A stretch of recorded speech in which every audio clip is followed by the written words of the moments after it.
በየቀኑ የምናደርገው ቀላል ተግባር ጤናችን በድብቅ እየጎዳው ቢሆንስ? ውሃ የህይወት ምንጭ ነው። ነገር ግን መቼ፣ እንዴትና ምን ያህል መጠጣት እንዳለብን የተሳሳተ ግንዛቤ አለን።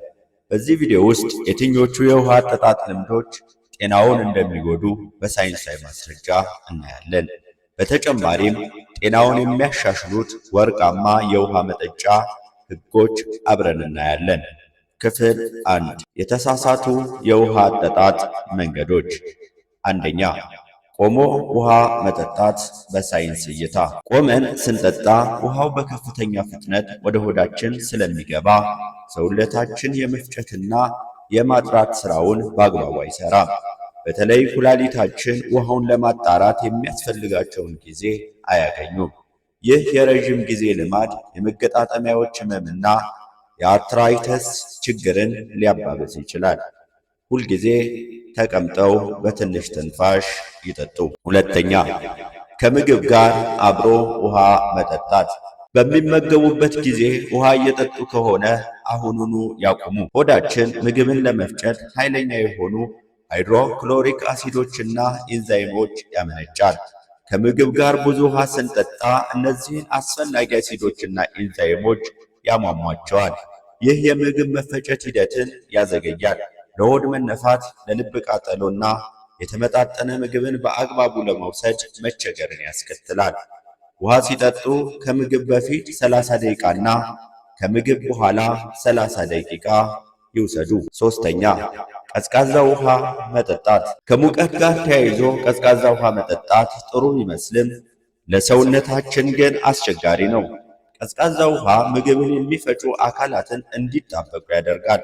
ሰውነታችን ምግብ ከመፍጨት ይልቅ የውሃውን ሙቀት ለማስተካከል ጉልበት ያጠፋል።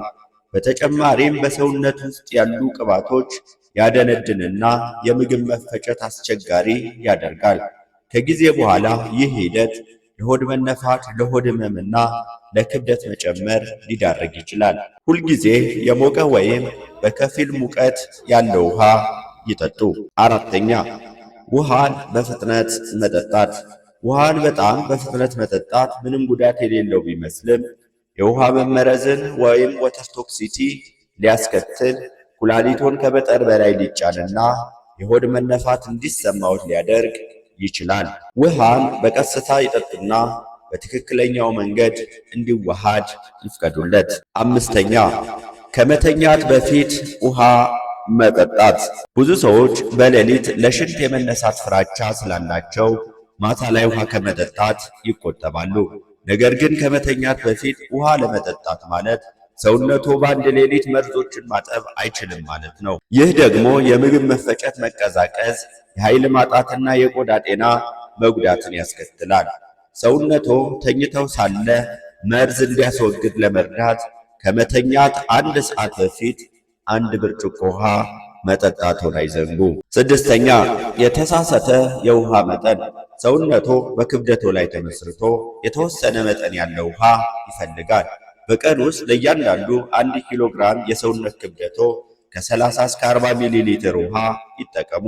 ለምሳሌ 65 ኪሎ ግራም ክብደት ያለው ሰው በቀን ውስጥ ከ1.95 እስከ 2.6 ሊትር ውሃ መጠጣት አለበት።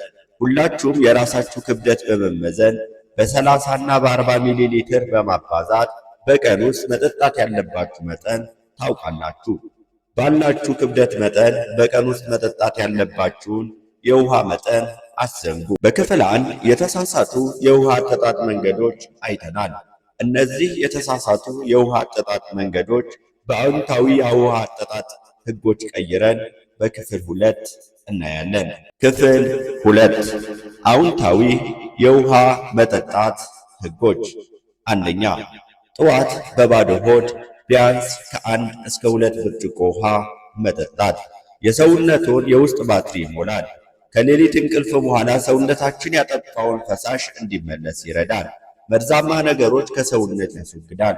በተጨማሪም አንጀት እንዲነቃቃ ያደርጋል።